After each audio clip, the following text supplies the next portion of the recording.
for those we have had their children or exactly their families early, we know that these are children with their children. So they need the mentors to guide them on how to navigate the parenthood journey. And we also have some innovative approaches such as mHealth, that's mobile health, where our adolescents can get information, counseling, and they can also get more information about access to adolescent SRHR services in our hospitals. And you can see that she's passionate about adolescent health. I'll come back to you. I still have more questions on each one of you. So on that note, let's give a round of applause to the Minister of Youth, Zimbabwe. They're doing quite a lot of work. A round of applause. Thank you. I would like to come to you, Dr. Rosalie. What are the key policies? Dr. Christine, I'm sorry. What are the key policies or initiatives that the Ministry of Youth Kenya has implemented in trying to improve sexual reproductive health services uptake, and has there been any measurable impact from those policies and initiatives? Thank you for the question. Yes, we've had several policies, but I would like us to think about building up from yesterday's discussion. Think about a room with a tap that is running and the floor is wet. So what do you do? Do you switch off the tap first or you mop the floor? Who would switch off the tap first? Who would mop the floor first? Who would do both at the same time? So that's what actually the policies and laws are trying to do. Trying to mop the floor. So those who fell through the cracks, we have to rescue them and see how we can help them to have the bright future that we saw. I keep remembering the picture of the girl yesterday, the really small girl, and then she graduates. That's what we want to see. And at the same time, we want to push those ones to avoid these pitfalls by shutting the tap. We don't want to have to offer them SRH services if they don't need them. So we are trying to do both with the policies. So we've talked about the Maputo Protocol. We've talked about the ICPD Plan of Action 25 that Kenya has ratified both. At the national level, we have a sessional paper number 1 of 2023, which is the Kenya National Population Policy, the Kenya Youth and Development Policy. We have the Reproductive Health Policy 2022 that was discussed yesterday. We have the National Adolescent and Sexual Reproductive Health Policy 2015 that is revised to the 2024 version. And I just mentioned a little bit about that revision. So what is new in this is that we are looking at issues around the neurodevelopment of adolescents, and that has been incorporated into the policy decisions. So in summary, what it just says is that the way adolescents' brain develops, first the pleasure centers are developed first. That's why you find adolescents, we try to tell them that they are rebellious, they are thrill-seeking, but that's the way their brain has developed. They can't do anything about it. Their rational centers that think about consequence of their actions are not yet fully developed, which is the frontal cortex. So based on that science, we are like, parents are there to be the frontal cortex of these adolescents as they're developing. We are holding their hands until the time when they can be able to rationally make decisions for them on their own. So that was the basis of the revision of the SRH policy 2024 that we'll soon be disseminating. We have also guidelines and provisions of SRH services, which are based on the global standards, as our counterparts in Zimbabwe have mentioned. We also have self-care guidelines that have been developed for Kenya, and adolescents are part of that. We have now in the education sector, and what I want to mention about education, from the recent KDHS survey that we did, the Demographic and Health Survey, you find alarming statistics like fast sex of adolescents, no education at 16 years. Of those with secondary education, it's 20 years. So you can see a delayed sexual debut because of education. When you look at issues around ever pregnant, 15 to 19, No education, 38%. With some education, 5%. What a stark difference. When you look at, and it goes on and on. And poverty is also another issue. Around the lowest, wealthiest quintile, ever pregnant, 21%. The highest wealth quintile, it's 7%, 3 times a factor. And education goes also with the economic situation of the girl. When you're poor, you're likely not to get an education. So those are some of the challenges that we see persisting, and sometimes we call them wicked problems. And now for the education sector, we have a school health policy, and as our counterpart mentioned, we do not have CSE, but we do have life skills. So there we look at equipping them with reproductive health information so that they can make positive decisions about their bodies. And then we have the National Guidelines for Re-Entry into Learning and Basic Education Centers, 2022.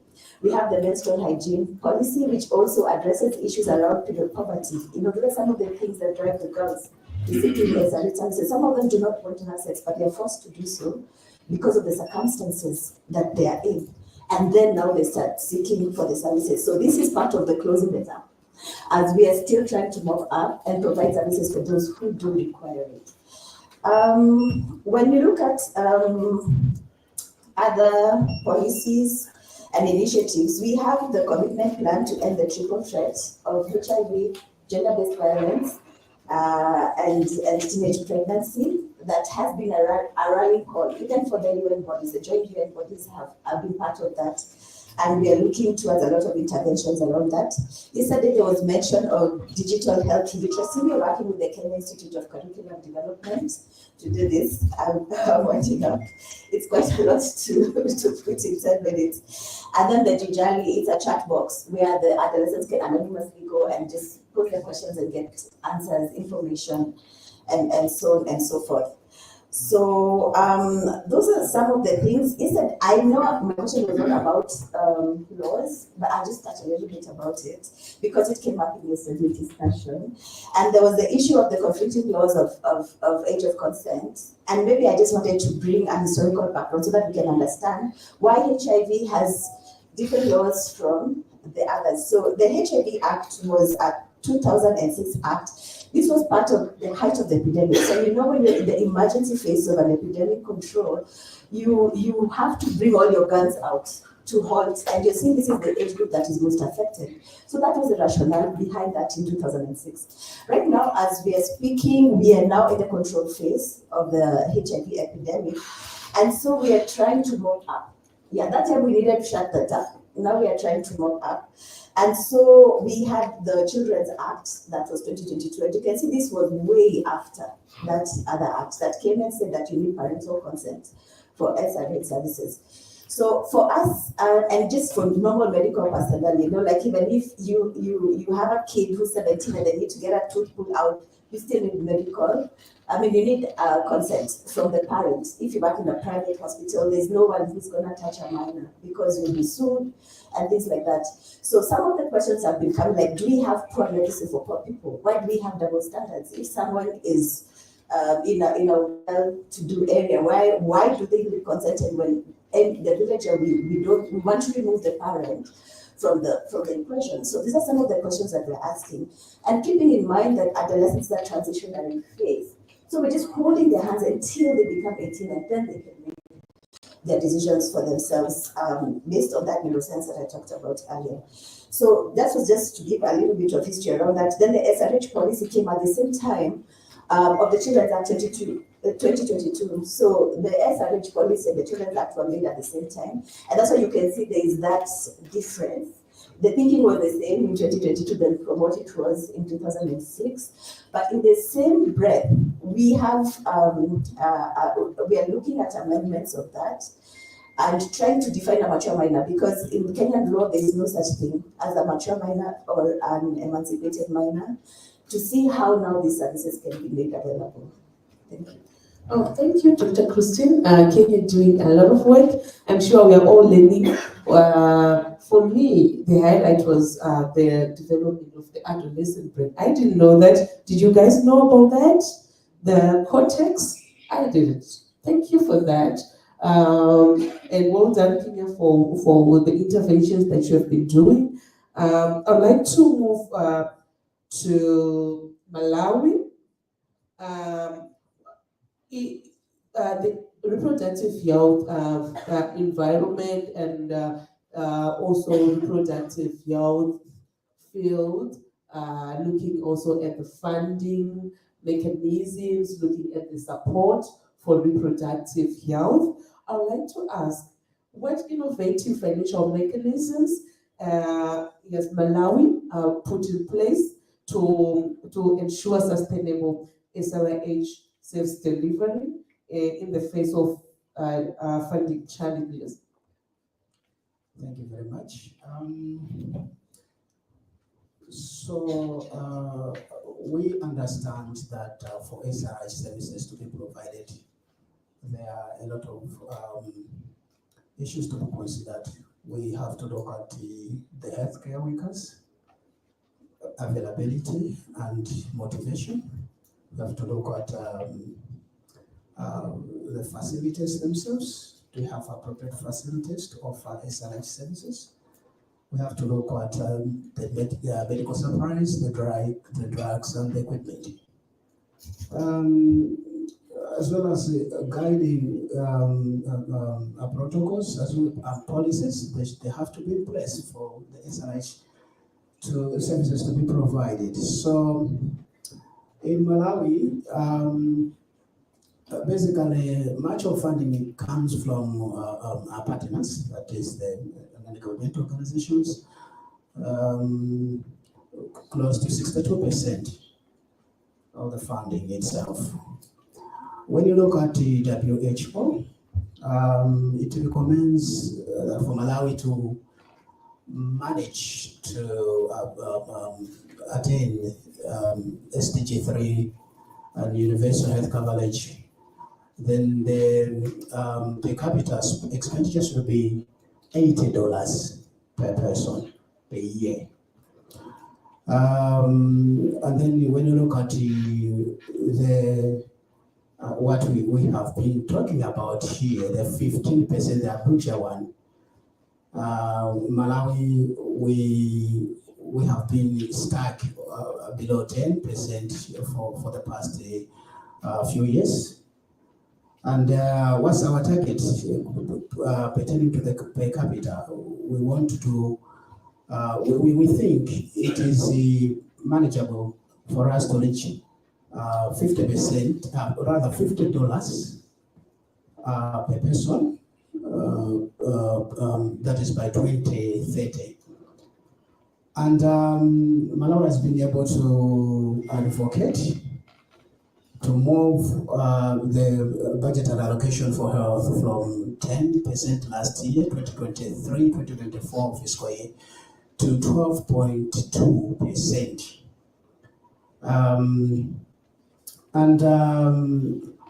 You would be asking what happened. So, first of all, I would like to bring to your attention the term domestic resource mobilization, whereby Malawi has been implementing some of the interventions as presented in the health sector strategic plan 3, starting from 2023, whereby we have introduced paying services. They were not there in the previously. The paying services are optional, they are not mandatory. And those that require them, they pay from their pockets or they use health insurances. But these paying services are being offered at all levels of the healthcare system in Malawi in the public facilities. This is part and parcel of domestic resource mobilization. And then we also have some fees. We have introduced some fees that are supposed to be paid to the public coffers. For instance, those that are seeking some medical certification, they have to pay a fee. Those that are food handlers, for them to get a certification, they have to pay a fee. And possibly those that need fumigation from the public sectors, the public health sector, they also have to pay a fee. This is part and parcel of domestic resource mobilization. And then we also have introduced a system of empowering the communities to be able to manage their own health funds.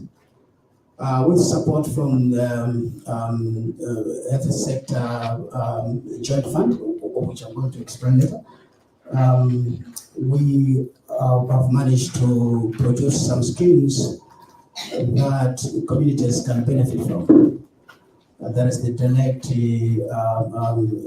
facility financing scheme, and then we also have performance-based financing schemes. And then moving on from the domestic resource mobilization, we also have procurement, or rather, we have strengthened purchasing mechanisms whereby we have decentralized purchasing of commodities to local councils as well as the central boards to promote circulation of funds in the local areas, and also to cut some protocols and procedures that were used when procurement was being done centrally. This has also assisted in the ensuring accountability and the monitoring, as well as the proper usage of resources from the council levels. We also have engaged partners in MOU to be included in what we are calling one budget, rather one plan, one budget, one report, whereby finances are being pulled together to ensure that they are filling gaps that are there on the government allocation in terms of the Ministry of Health services. I've won two more. Yeah, and there is also that part of empowerment, that we are empowering the local councils to be able to develop their own implementation plans. And then they should be able to draw the funds from the joint funds as well as the government coffers based on the one plan, one budget. So the district implementation plans as well as the central hospital implementation plans are key to this, and they are part and parcel of decentralization. In monitoring of these initiatives, there is the health financing division, which is being set up to monitor that the funding as well as the financial initiatives, they are taking shape, and we are making progress, and we are prioritizing on the interventions that are measurable, that will make sense, and that will give us a desirable gains. So basically, those are some of the innovative interventions that are there that the country is implementing. Thank you very much. Well done, Malawi. Before I comment on Malawi's presentation, can the IT guys correct Isnyata Mdavalo from PSZ? Thank you. Malawi, well done for increasing your budget from 10% to 12%. Well done for that milestone. To the Ministers of Health here, I'm going to throw a question to you for food for thought. Is it the 15% Abuja declaration that you want, considering that 15% of a mouse It's different from 15% of an elephant. Is it what we want? Or should we start thinking about per capita expenditure? How much do we need to provide a service for one person? Food for thought. I'd like to move to Uganda. We have the policies, we have got the best practices, we have got the financial mechanisms in place to fund health, including reproductive health. But with that, in most cases, then providing the service can be faced by a number of barriers, including societal barriers, including the position that we have as Africa. We are a conservative continent with where reproductive health service delivery is mostly viewed with, from a moral lens. What challenges in terms of societal challenges have you faced? What kind of restrictions in terms of the legal restrictions have you faced in trying to deliver reproductive health services to young people or to women and girls and boys in general? Thank you so much. I want to start by appreciating the fact that Uganda is a small country but has rapid population growth. We started from 9 and over the years we are now over 45 million people. And of all those 45 million people, about 30% are young people. And of the young people, we still have high total fertility rate, and those young people actually have unmet need for family planning. So this tells you that our population growth, which is currently at 3, is likely to increase if we don't do something. And given the fact that we have these challenges that I'm going to reiterate about, then we will need to double our effort as a country to be able to reduce more, especially on the high teenage pregnancy. Our constitution says that it is a fundamental human right for every Ugandan to access health, no matter the age, no matter what kind of services. However, with that kind of provision in the constitution, we have sentiments that are affecting services of sexual reproductive health. One I will start with is we have weak enforcement and inadequate accountability mechanisms with poor coordination among Minister of Health and partners who are all responsible for delivering services for the young people. Why am I saying this?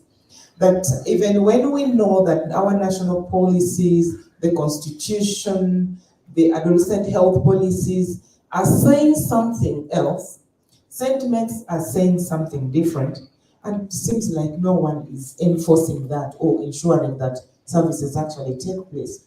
I want to give an example. When comprehensive sexuality education was an issue in the entire region, for Uganda, the religious leaders insisted and they say they don't want to hear the word comprehensive. And we have what is called sexuality education. And in that sexuality education framework, you wouldn't get certain information. Because Uganda is a religious country, like yesterday a colleague from Malawi said, and Zambia, we are all religious countries. And religion takes upper hand. That when a religious leader speaks, it is final. Our First Lady, the President, they are highly, highly Christian people. And when you bring issues of sexual reproductive health, they think you are going to increase immorality among the young people. You are going to promote what you know. You're going to do all sorts of ugly things. And therefore, that has become a very big barrier. The infrastructure in our country is not very good. We are like any other African country, that within the urban areas, you will find health centers, health facilities, hospitals, concentrating around the city, around the urban areas, with very long distances in the rural communities. And that alone affects the possibility of accessing services, more especially for the young people, given the fact that they don't have any jobs, they still rely on their parent. Like yesterday, doctor mentioned about a 7-year-old. Where would a 7-year-old get money to pick a border border. Border border is the cyclists, the motorcycles that one has to jump into to get to point A. So our facilities are still far apart, beyond 5 kilometers, which of course becomes hard for people to walk. But for self-care component, I would actually encourage people to walk. But when you are unwell, then you wouldn't manage to walk. I've talked about the religious opposition, and to dwell on that, it is to the extent that they even move to the State House to plead with the president that they wouldn't want to see any of the policies or strategies being passed. We started on the sexual reproductive health guidelines and policy. That had to stall because of how powerful our religious and cultural leaders are. And it left SRH services vague. Some health workers fear to offer the services because they think they will be arrested, given the sentiments that are taking place in the country. They fear to even attend to a young adolescent who is pregnant because they think they will be picked the next minute. But there is nobody who would pick them. It's just because of the powerful sentiments that are in the country. Then when I talk about the supply chain, commodities are supposed to be available in every government facility. Our country services are free, but not really free. It is free in quotes, because when the commodities are not in the facilities and the young person has worked in that particular facility, then it is not free. The person will be seen and medicines prescribed, and then we have our usual OS out of stock. Then the person is forced to go and buy in a private clinic. So our supply chain is still wanting. You find some facilities are overstocked with contraception, and some others actually don't have commodities. And that tells you that we still have that weak supply chain mechanism in the place, where we end up even with expiries in some areas, and yet some areas do not have. Then we also have data, limited data. In our country, we have public-private partnership, where the private offer services to complement government efforts. However, the issue is on reporting. And we once had a meeting with the private sector, and one of them made a statement saying, why do you want to invest what you've not planted? In other words, they are saying, government does not give them anything. They buy their own commodities, offer the services. So why do we want the report? And that report to us is very important in a way that it would inform a decision. It would let us know how many young people actually are accessing contraception, so that we can use that data to make a decision and quantify for the national needs the different commodities that the girls and the women would want. Then society, we have men who are the patriarchal system. Uganda is very strong on that men still take lead in making decisions over sexual reproductive health. Even for a young woman, of course, some girls get married at 16, but she wouldn't make a decision on whether to space the next child or to even go for antenatal. And that, to me, is a very big issue. As Minister of Health, we came up with male engagement strategy, thinking that that strategy should be able to help us to bring men on board, to be part of the decision makers, to be part of the family planning program and maternal health as a whole, that then they should be able to support women to seek services at the right time.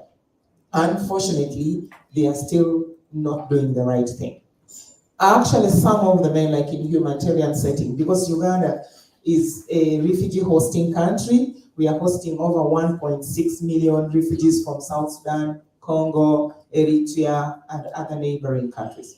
And the first services that we offer to the general population are the same services that we offer to the refugees. But you'll find that refugees that come in the country come with different cultural norms. And those cultural norms are related to they must produce as many children as they can because they have lost some of them back home. Actually, in some of our settlements, you find in a month over 300 babies are born.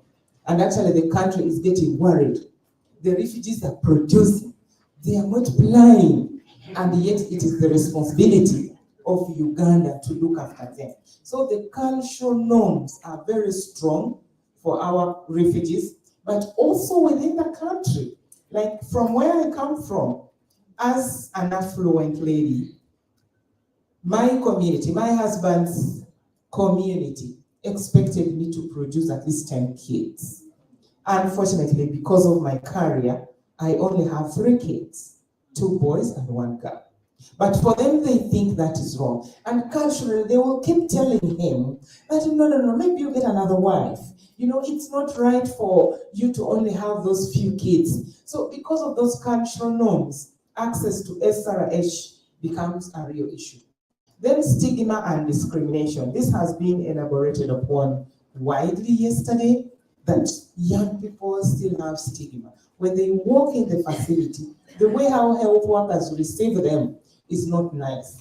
Josephine mentioned it all. Personally, I have witnessed this as we do our support supervision, and you find a young person has walked in. In this particular facility, a 12-year-old walked in, and she whispered to the midwife.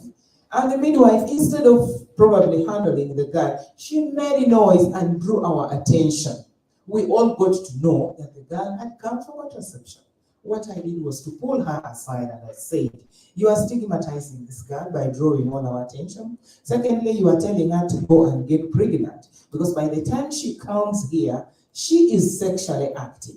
And thank God she's even aware that by coming to access contraception, she will prevent unintended pregnancy. So to me, I still think the high teenage pregnancy is attributed to we, the health professionals, who are not doing our work. And to me, that is a very big challenge that we must address. We've been talking about lack of parental consent.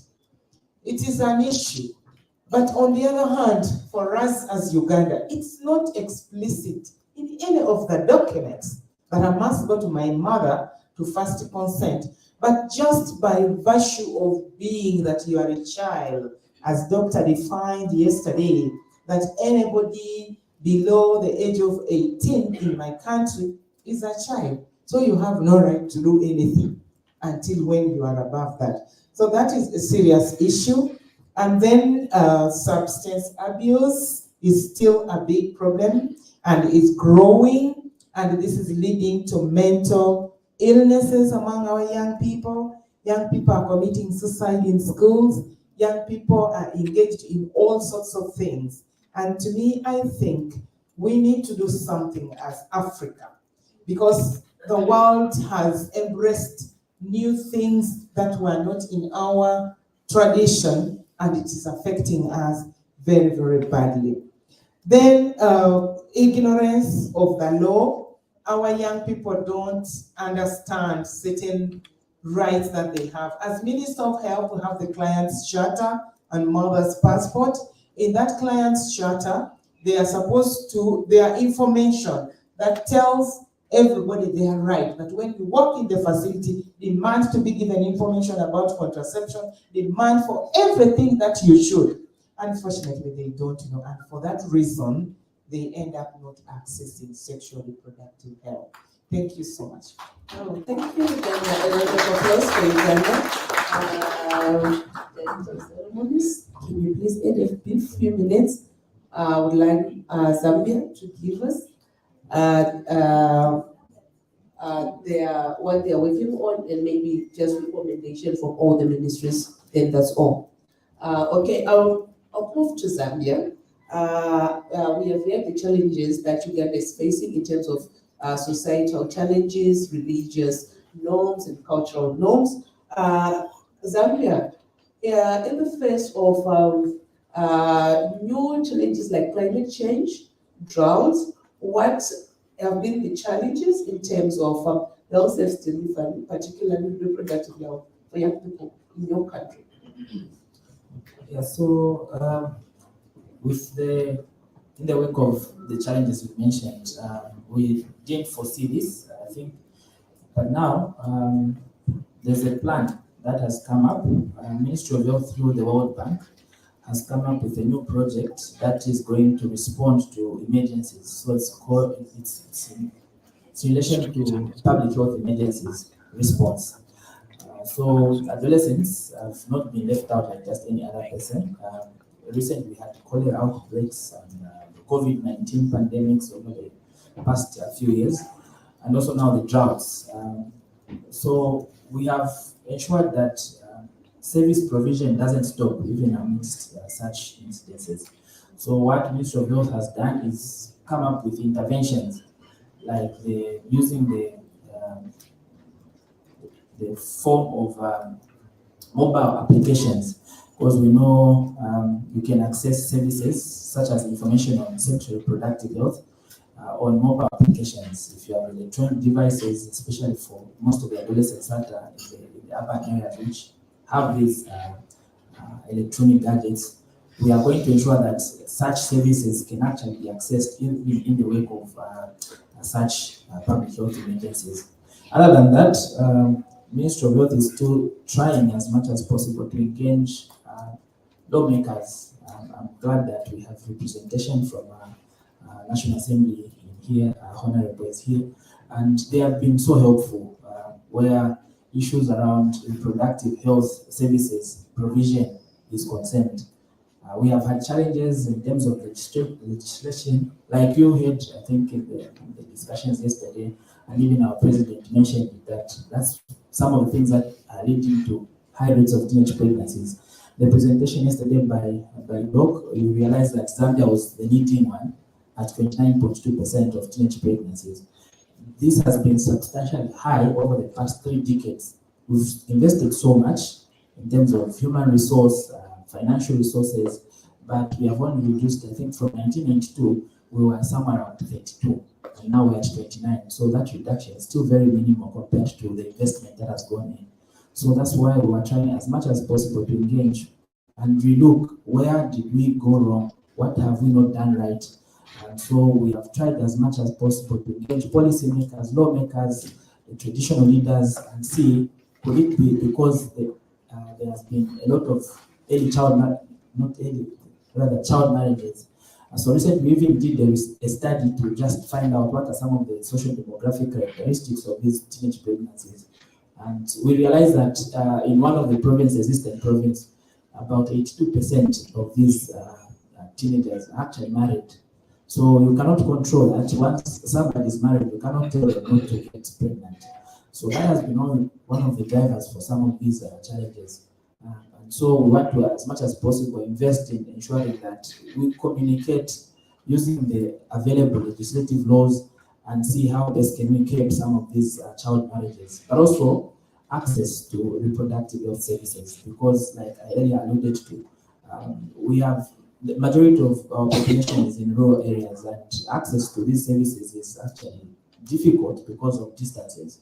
So what we are trying to do is, with some of the organizations that are available, they are trying to take the services as close to the families as possible. So not always just expecting adolescents to go to the facilities, but the facilities taking the services to the people at their nearest places within the community. So many other things are actually happening, but I think because of time, we could just speak to just some of those things. Thank you. Well done, Zambia, and thank you for that. We still have a lot of work in terms of advocating for access to reproductive health for young people in the region. As we conclude, I would like each and every one of you to give, based on the experiences that we have discussed here, based on the challenges, the policies, and the financial mechanisms, what is your one key recommendation to the ESA region in terms of enhancing or improving access to reproductive health services for vulnerable populations? We'll start with you, Dr. Godongwe, Dr. Kristen. Thank you. So I know I've got a lot of recommendations, but I will give you just one. Whenever we are developing policies, we should consider adolescents as a special population, knowing that if we develop our policies as an umbrella policy involving everyone, adolescents are most likely to be left behind and nothing will happen to them. And people will start concentrating on adult people and the adolescents are left behind in everything. So in our policies, let's be firm and say this is for adolescents and this is for adults. Thank you. Thank you. My one recommendation, as I keep mentioning, is about embracing digital technology. I know the donor funds are dwindling and also the funding allocated by government is dwindling, but with the use of technology, we can be able to capitalize a lot and have a further reach on adolescents. And we do know the younger generation have embraced technology. So for me, that would be my recommendation.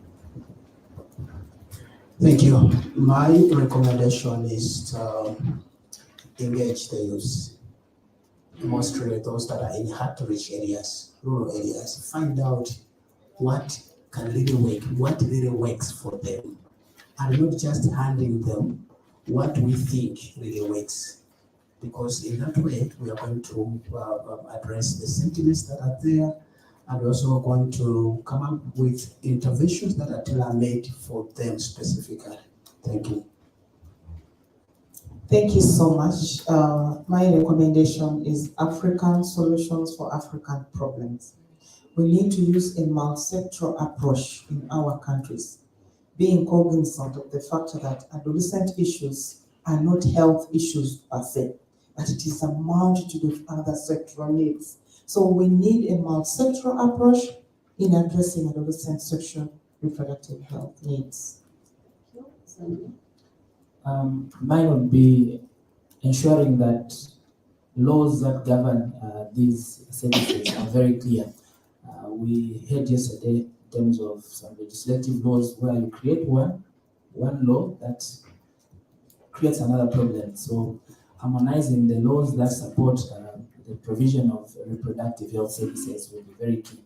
So it could be like, for example, in our country, the Children's Code Right and also the policy on the age of consent. So these should speak to each other so that there is no conflict whilst you are implementing one bill, bringing the changes to the others. Thank you, Zabia. Ladies and gentlemen, let's give a round of applause to our Ministers of Health for the SR region here. And I hope the rapporteurs, you have taken note of those recommendations. And thank you so much. I'll hand over to the directors of ceremony.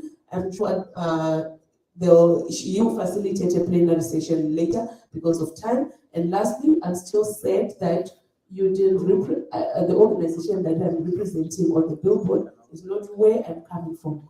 I'm from populations. Since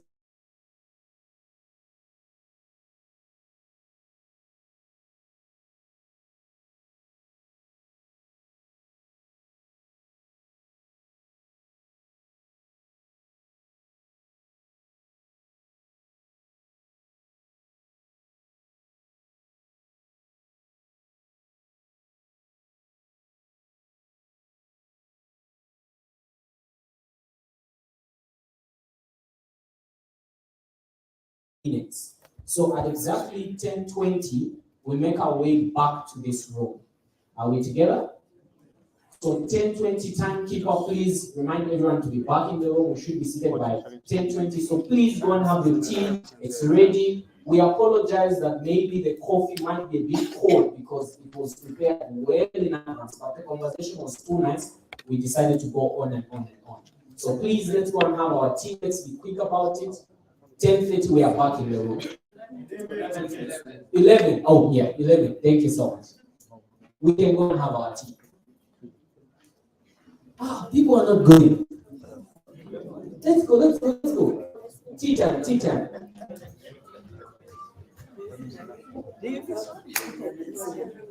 I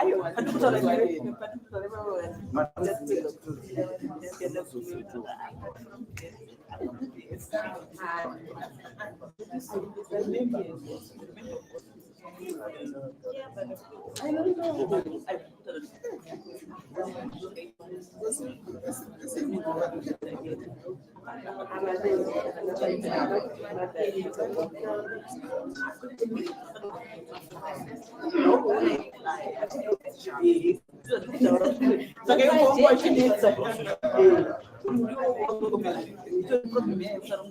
The best they can do is to switch it off. The best they could do is switch it off. But I get you. Yeah, you did a good job. No, but the agenda, it was still beautiful. Yes.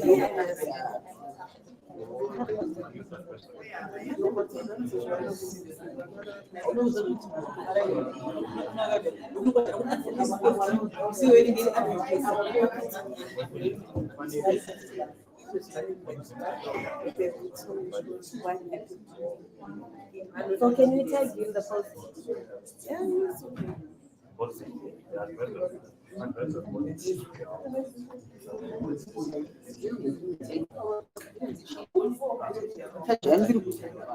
Iri kunetsa kuchaja kandi kwedza kuti ndizoti iadapta here.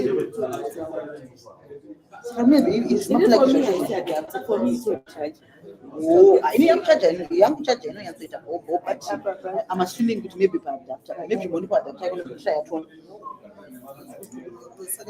apa ndasvika ndingesina kudzima ndatosvika yakadzima kudhara saka yakuvharisana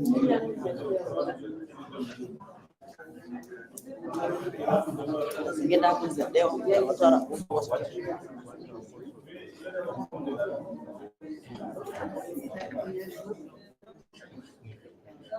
aiwa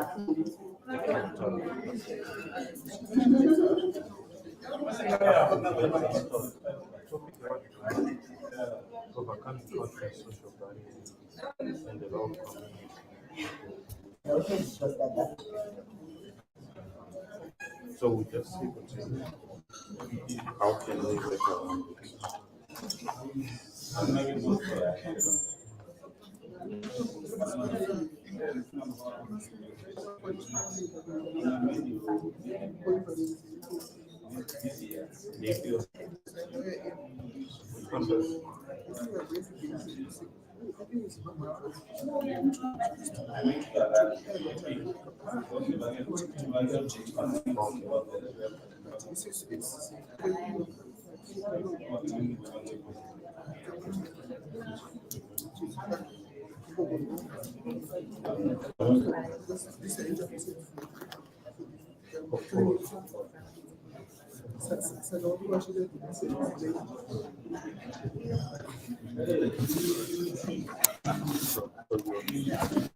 when is the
because most of them are on the north side.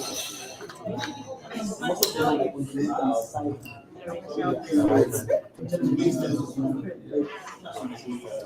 And this one is on the west side. But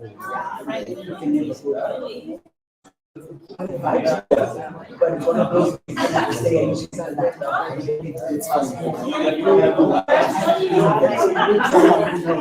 but of course,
yeah, but I mean, I'm the people, I think it's because I've been out and out.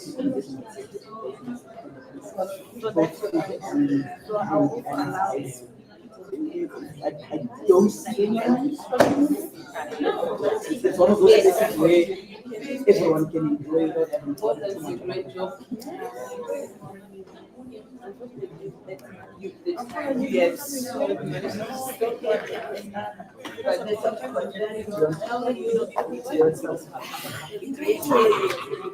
know, but those are the best people that lie. I like to see that when you pick up, Okay.